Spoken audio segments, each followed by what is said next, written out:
नमस्कार. आजची पत्रकार परिषद घेण्याचं मुख्य कारण आपल्या बीडसाठी उपप्रादेशिक परिवहन कार्यालय आपलं आरटीओ ऑफिस बीडचं त्याच्यासाठी मागच्या काही दिवसांपूर्वी काही प्रतिनिधींमध्ये श्रेयवादाची लढाई सुरू त्यामध्ये एक स्पष्टीकरण देण्यासाठी आजची युवा सेनेच्या वतीने शिवसेनेच्या वतीने ही एक प्राथमिक पत्रकार परिषद आयोजित केली आहे.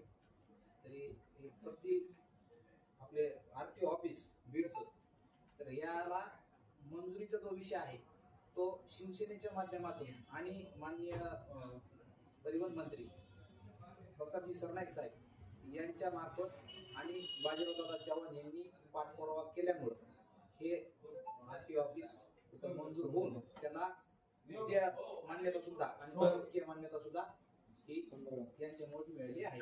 फक्त या श्रेयवादाचा विषय कुठेतरी थांबावा आणि दोन्ही आमदार किंवा यांच्यापैकी जो आम्ही प्रत्येक जण म्हणतो की आम्ही मंजूर केलं आमच्या पाठपुराव्यामुळे मंजूर झालं याच्यासाठी काहीतरी एक आपण स्पष्टीकरण देण्यासाठी पत्रकार परिषद बोलतो.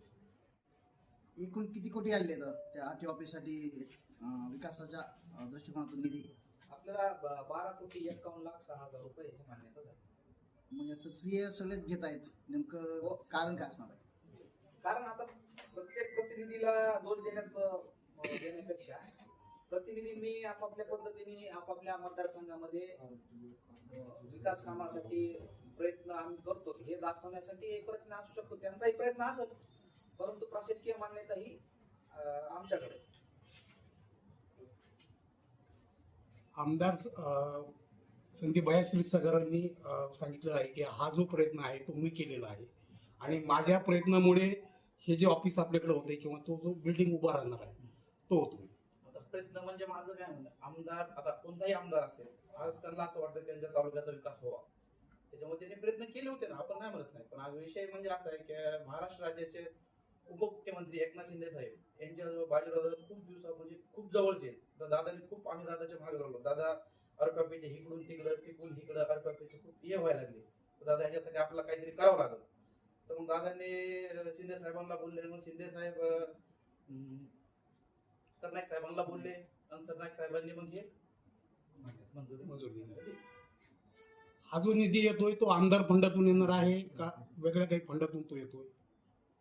नाही, हा जो निधी आहे तर स्वतः पूर्वीजी सरनाईक साहेब प्रतापजी सरनाईक साहेब स्वतः त्यांच्या ह्याच्यातून देत आहे. जुना जो आरटी ऑफिस आहे गेवराई रोडला तिथे गोसापुरीत तिथे तिथं ते जागेचा वाद सुरू, न्यायालयीन लढाई सुरू आहे, त्याची क्लिअरन्स मिळालाय का? हो, मिळालं.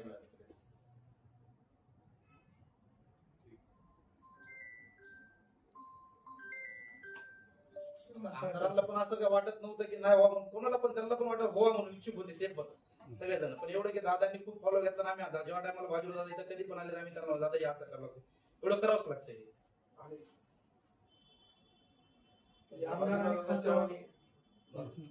बाजीराव चव्हाण सारखं पाठपुरावा करत होते, सारखं महागा लागत होते. त्यांच्या पाठपुरावामुळे प्रताप साहेबांनी ते मंजूर करून लवकर मंजुरी देऊन टाकली.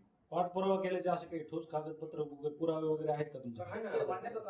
मान्यताच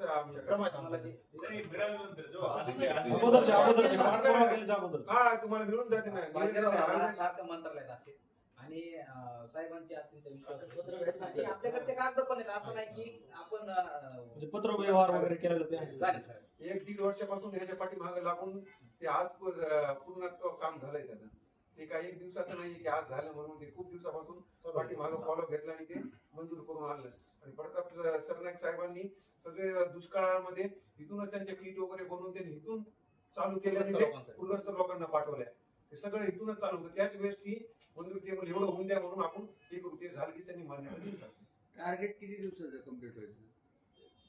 कमीत कमी दिवसात करू आपण असं. तरी एक वर्षभराच्या आत होईल असं.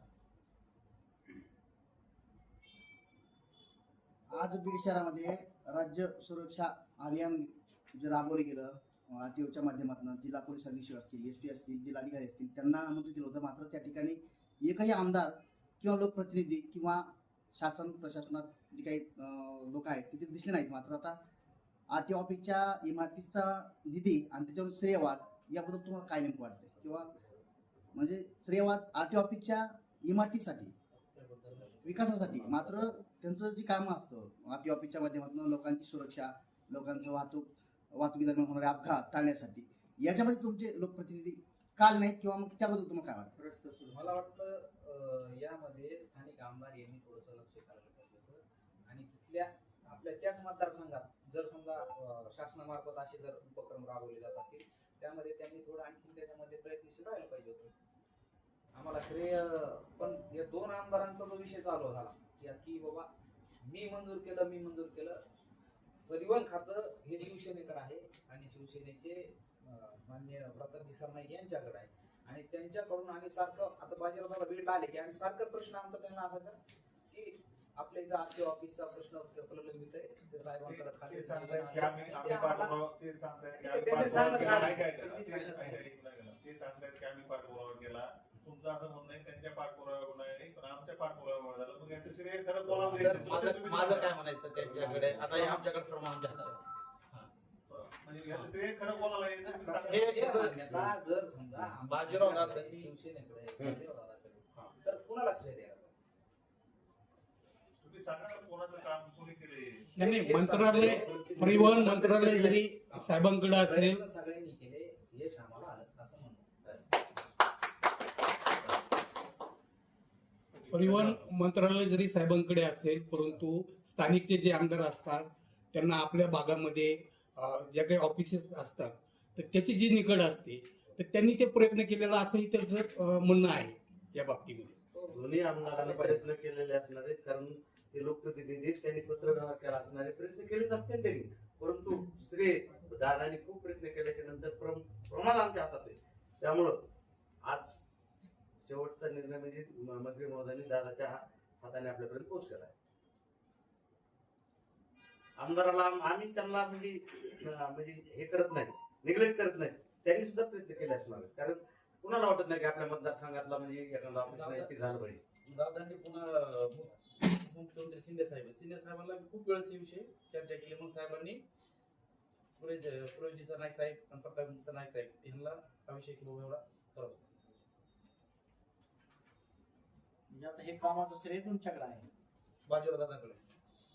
म्हणजे येणाऱ्या काळात आरटीओ ऑफिस 2 साईडला असणार आहे, एक जालना रोडला आणि एक नगर रोडला, त्याबद्दल तुमची भूमिका काय? आरटीओ ऑफिस जालना रोडला, मुख्य ऑफिस तर सध्याला नगर रोडला आहे. आता स्वतःच्या आहे ते. सध्याला आरटीओ कायमस्वरूपी तिकडे स्वतःच्या जागेत ऑफिस. हेच पहिले इकडून तिकडे तिकडून इकडे हेच चालू होतं नंतर.